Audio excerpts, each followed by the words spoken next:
प्रयत्न करत होते, लोकांचे प्रश्न सोडवत होते, त्यांना दिलेल्या प्रत्येक निवेदनावरती कारवाई होत होती, हा माझा अनुभव आहे. मग तो सामान्य माणूस असेल किंवा लोकप्रतिनिधी असेल, हा माझा अनुभव आहे. अशा नेत्याचं अकाली जाणं,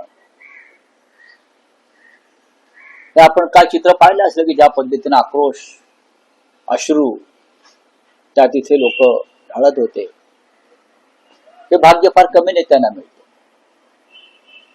हे पैशाने विकत मिळत नाही. हे तुम्ही या लोकांसाठी काहीतरी केलेलं आहे, राज्यासाठी काहीतरी केलेलं आहे, समाजासाठी काहीतरी केलं आहे. त्यातून हे हुंकी आणि अश्रू काल महाराष्ट्रानं पाहिले. विलासराव देशमुख यांच्यानंतर रुबाबदार आणि असा उमदा आणि लोकप्रिय नेता महाराष्ट्राने गमावला. येणाऱ्या काळात पहिल्यांदा दोन राष्ट्रीय वेगवेगळे झाले, शिवसेना वेगवेगळे झाले. येणाऱ्या काळात दोन्ही राष्ट्रवादी या विषयावरती आता ही चर्चेची वेळ आहे. पण नक्कीच दादांच्या जाण्यानं महाराष्ट्राचं राजकारण भविष्यामध्ये बदलू शकतं. दादा या महाराष्ट्राच्या राजकारणाचा एक प्रमुख स्तंभ होता, प्रमुख खांब होता, आणि त्या स्तंभावरती अनेकांचं राजकीय आयुष्य उभं होतं, तोडलेलं होतं. दादा ही वन मॅन आर्मी होती. आता त्या आर्मी समोर एक प्रश्नचिन्ह नक्कीच निर्माण झालेलं असणार, पुढे काय. कारण काल त्यांच्या सहकाऱ्यांच्या डोळ्यात जे अश्रू होते, त्यांच्या समोर तोच प्रश्न होता. पण या सगळ्या विषयावरती आता ही बोलण्याची वेळ नाही, त्याला खूप वेळ जावा लागेल.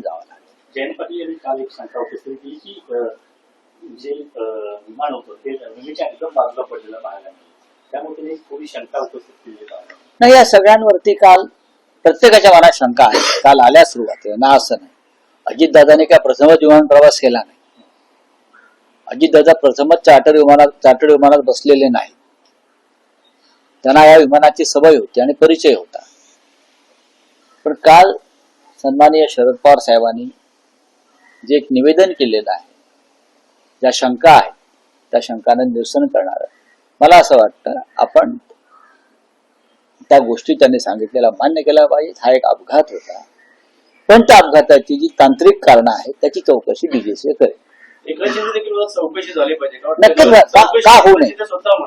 हो, पण चौकशी व्हायला पाहिजे. म्हणजे आम्ही काय म्हणतो आहोत, ज्या तांत्रिक कारणामुळे विमानाला अपघात झाला, काय त्रुटी होत्या, भविष्यामध्ये अनेक महत्वाची लोक अशा विमानातून प्रवास करतात, त्यांच्यासाठी हा धडा आहे बरं का, इशारा आहे, धोक्याची घंटा आहे. आम्ही सगळेच प्रवास करतो अशा प्रकारचे विमान. तर तपास जो आहे डीजीसीए करतोय तो योग्य है. 2 साल पहले एक्सीडेंट हुआ था, उसका रिपोर्ट नहीं आया. एयर इंडिया मैंने कहा कि अब तक कितने एक्सीडेंट हो गया है चार्टर्ड फ्लाइट के या कमर्शियल फ्लाइट के. अहमदाबाद में इतना बड़ा हादसा हो गया, क्या हो गया? इन्वेस्टिगेशन कुछ सामने आया है? इतना बड़ा हादसा, गुजरात के पूर्व मुख्यमंत्री विजय रूपानी का उसमें निधन हो गया. हाँ, इन्वेस्टिगेशन के लिए एक टीम बनाई गई, डीजीसीए ने एक टीम बनाई. क्या हो गया आगे? चार्टर्ड फ्लाइट के इतने हादसे हो गए, इतने लोग मारे गए. हाँ, डीजीसीए हर बार इन्वेस्टिगेशन की घोषणा करती है. क्या हो गया? हमारे सामने कुछ तथ्य और सत्य तो आना चाहिए जनता के सामने. अजित पवार जैसा एक कद्दावर नेता, महाराष्ट्र के डिप्टी सीएम, लोकप्रिय नेता, कल इस प्रकार से विमान हादसे में उनका देहांत हो गया, उनका निधन हो गया.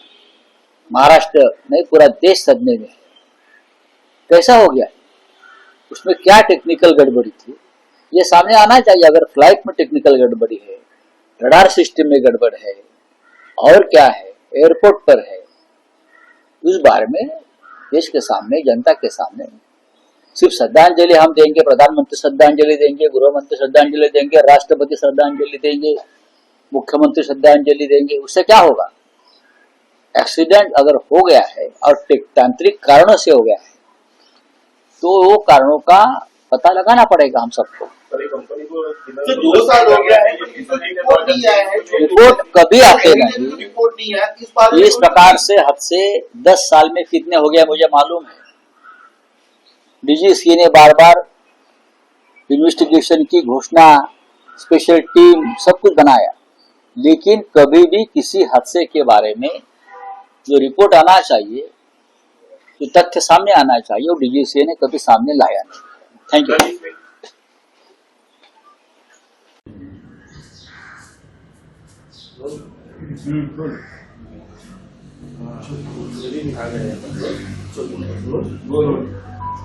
तर अजितदादांच्या मृत्यूची तारीख जी आहे ते विकिपीडियावरती पडत होते. अनेकांनी संशय निर्माण केलाय का वाटतं हा घात अपघात आणि नाही, चौकशी करण्यासाठी एक काय- एक लक्षात घ्या की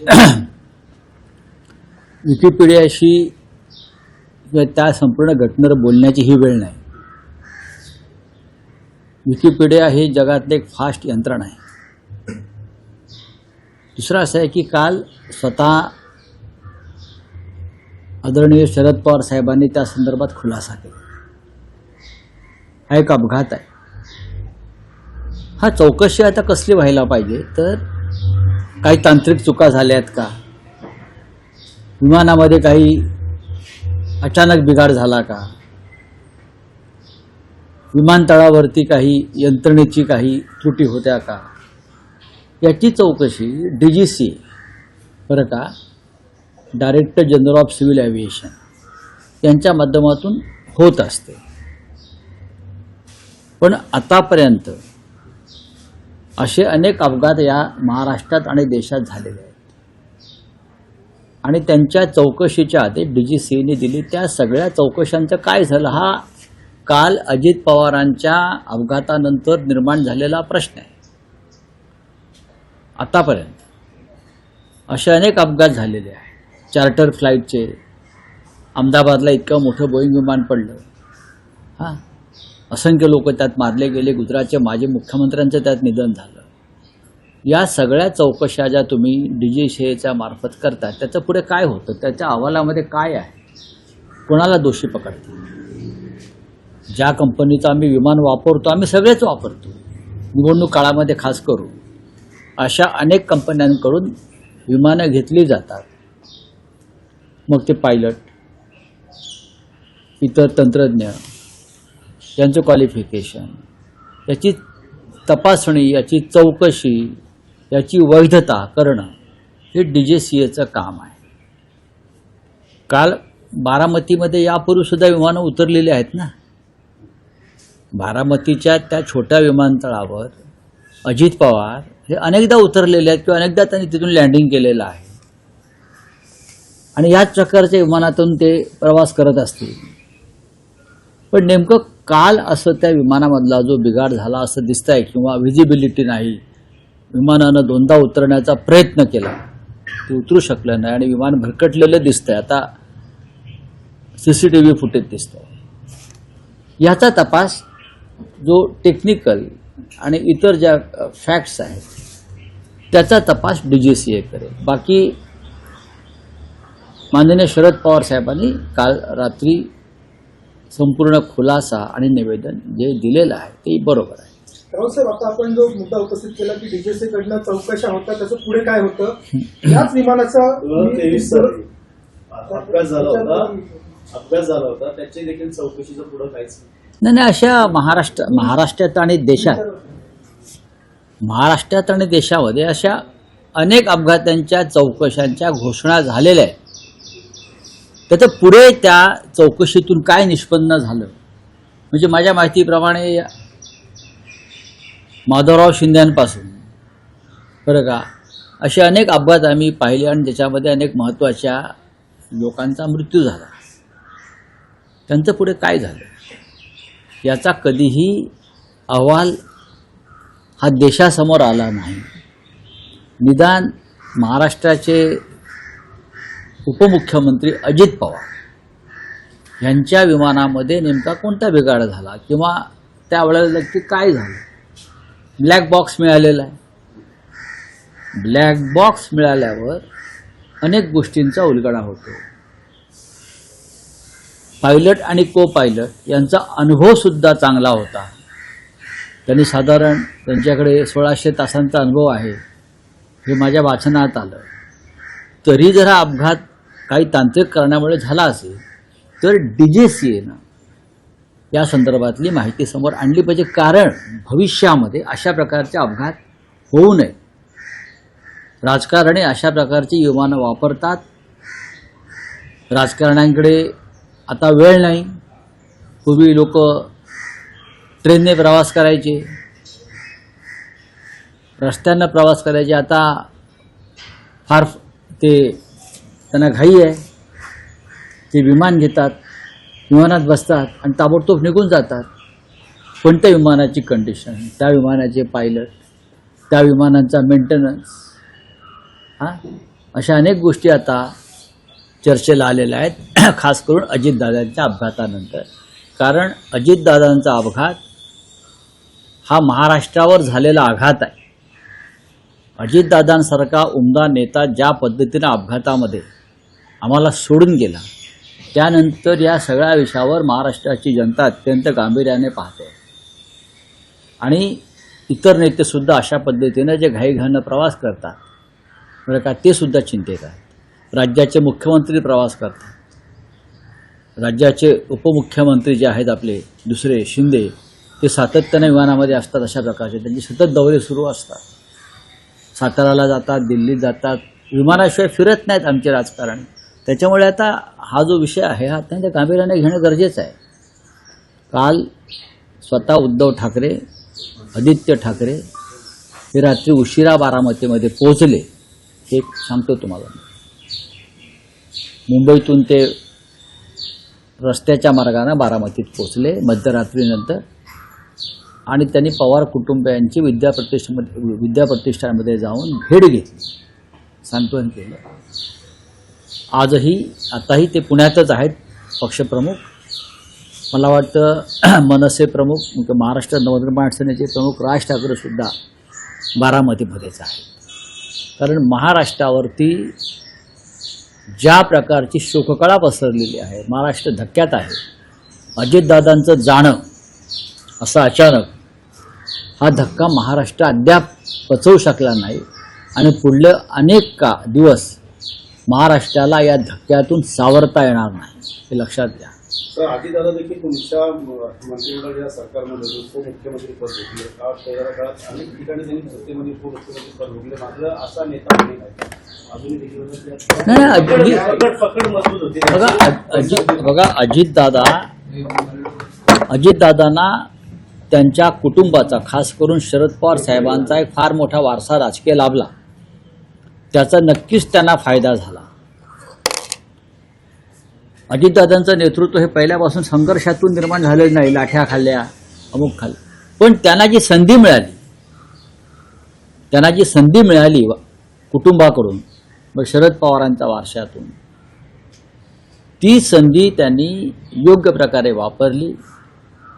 आपलं नेतृत्व निर्माण केलं. सतत लोकांमध्ये ते पोचण्याचा प्रयत्न करत होते, लोकांचे प्रश्न सोडवत होते. त्यांना दिलेलं प्रत्येक निवेदनावरती कारवाई होत होती, हा माझा अनुभव आहे.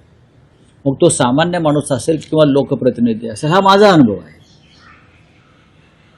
अशा नेत्याचं अकाली जाणं,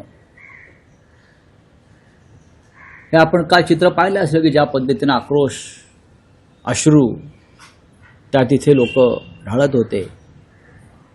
हे भाग्य फार कमी नेत्यांना मिळतं. हे पैशाने विकत मिळत नाही. हे तुम्ही या लोकांसाठी काहीतरी केलेलं आहे, राज्यासाठी काहीतरी केलेलं आहे, समाजासाठी काहीतरी केलं आहे. त्यातून हे हुंदके आणि अश्रू काल महाराष्ट्रानं पाहिले. विलासराव देशमुख यांच्यानंतर रुबाबदार आणि असा उमदा आणि लोकप्रिय नेता महाराष्ट्रानं गमावला. येणाऱ्या काळात पाहिल्यानंतर दोन राष्ट्रीय वेगवेगळे झाले, शिवसेना वेगवेगळे झाले. येणाऱ्या काळात दोन्ही राष्ट्रवादी या विषयावरती आता ही चर्चेची वेळ नाही. पण नक्कीच दादांच्या जाण्यानं महाराष्ट्राचं राजकारण भविष्यामध्ये बदलू शकतं. दादा या महाराष्ट्राच्या राजकारणाचा एक प्रमुख स्तंभ होता, प्रमुख खांब होता. आणि त्या स्तंभावरती अनेकांचं राजकीय आयुष्य उभं होतं, तोडलेलं होतं. दादा ही वन मॅन आर्मी होती. आता त्या आर्मीसमोर एक प्रश्नचिन्ह नक्कीच निर्माण झालेलं असणार पुढे काय, कारण काल त्यांच्या सहकाऱ्यांच्या डोळ्यात जे अश्रू होते त्यांचा समोर तोच प्रश्न होता. पण या सगळ्या विषयावरती आता ही बोलण्याची वेळ नाही, त्याला खूप वेळ जावं लागेल. जयंत पाटील यांनी काल एक शंका उपस्थित केली की जे विमान होतं ते रनवेच्या एकदम बाजूला पडलेलं पाहायला मिळालं. त्यामुळे त्यांनी थोडी शंका उपस्थित केलेली पाहायला मिळाली. नाही, या सगळ्यांवरती काल प्रत्येकाच्या मनात शंका आहे. काल आल्या सुरुवातीला ना, असं नाही. अजितदादांनी काय प्रथमच विमान प्रवास केला नाही. अजितदादा प्रथमच चार्टर्ड विमानात बसलेले नाहीत. त्यांना या विमानाची सवय होती आणि परिचय होता. पण काल सन्माननीय शरद पवार साहेबांनी जे एक निवेदन केलेलं आहे, ज्या शंका आहेत त्या शंकांना निरसन करणारं, मला असं वाटतं आपण त्या गोष्टी त्यांनी सांगितलेल्या मान्य केल्या पाहिजेत. हा एक अपघात होता, पण त्या अपघाताची जी तांत्रिक कारणं आहेत त्याची चौकशी डीजीसीए करेल. एकनाथ देखील चौकशी झाली पाहिजे. नक्कीच का होऊ नये. स्वतः म्हणतात हो, पण चौकशी व्हायला पाहिजे. म्हणजे आम्ही काय म्हणतो आहोत, ज्या तांत्रिक कारणामुळे विमानाला अपघात झाला, काय त्रुटी होत्या, भविष्यामध्ये अनेक महत्त्वाची लोक अशा विमानातून प्रवास करतात, त्यांच्यासाठी हा धडा आहे बरं का, इशारा आहे, धोक्याची घंटा आहे. आम्ही सगळेच प्रवास करतो अशा प्रकारचे विमानातून. तर तपास जो आहे डीजीसीए करतोय तो योग्य आहे. सर 2 साल पहले एक्सीडेंट हुआ था, उसका रिपोर्ट नहीं आया. एयर इंडिया जो मैंने ये कहा कि अब तक इतने एक्सीडेंट हो गया है चार्टर्ड फ्लाइट के या कमर्शियल फ्लाइट के. अहमदाबाद में इतना बड़ा हादसा हो गया, क्या हो गया? इन्वेस्टिगेशन कुछ सामने आया है?